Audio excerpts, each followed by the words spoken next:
ৰাজ্যৰ মহিলাসকলৰ বাবে এটা ডাঙৰ খবৰ।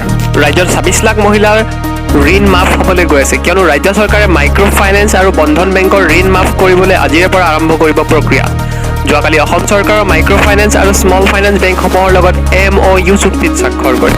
সময়মতে ঋণ উভতাই দিয়া মহিলালৈ ২৫,০০০ টকাৰ আৰ্থিক সাহায্যৰ কথা ঘোষণা কৰে ৰাজ্য চৰকাৰে। NPA হৈ যোৱা মহিলাৰ ঋণ মাফ কৰিবলৈ সাজু হৈছে অসম চৰকাৰ।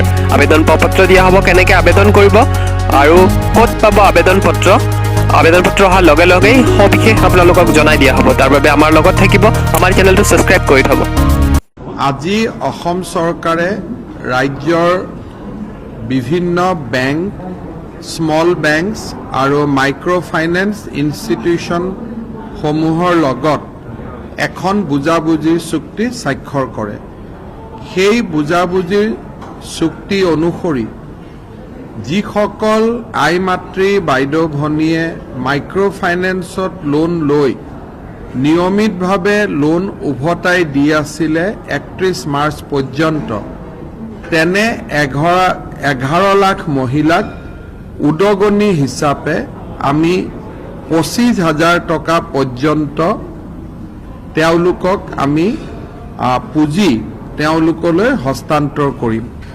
২৫,০০০ পৰ্যন্ত বুলি মই এইকাৰণেই কৈছোঁ, ইয়াৰ মাজত কিছুমান আই মাতৃ আছে যাৰ মাত্ৰ ১০,০০০ টকাহে লোন ঘূৰাই দিব বাকী ৰৈছে, কাৰণ কোনোবাৰ ২০,০০০ টকা ঘূৰাই দিব বাকী ৰৈছে, কোনোবাৰ ৩০,০০০ টকা ঘূৰাই দিব বাকী ৰৈছে।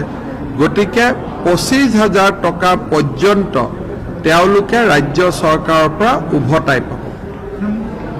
যিসকল আই মাতৃয়ে লোন লৈছিল কিন্তু লোন ঘূৰাই দিব নোৱাৰাৰ কাৰণে সেই লোন নন পাৰফৰ্মিং এছেট বা যাক আমাৰ ঘৰুৱা ভাষাত ব্লেকলিষ্টেড বুলি ক'ব পাৰোঁ, যে যিসকলে লোন ঘূৰাই দিব সম্পূৰ্ণকৈ নোৱাৰিলে তেওঁলোকৰ লোনটো চৰকাৰে ঘূৰাই দিবলৈ সিদ্ধান্ত লৈছে। তেওঁলোকক ফৰ্ম বিতৰণ কৰা হ'ব, সেই ফৰ্ম তেওঁলোকে আমাক ফিল আপ কৰি দিব আৰু সেইমতে আমি তেওঁলোকৰ লোন আমি বেংকক বা MFIক আমি মাৰি দিম আৰু তেওঁলোকে এখন চাৰ্টিফিকেট পাব।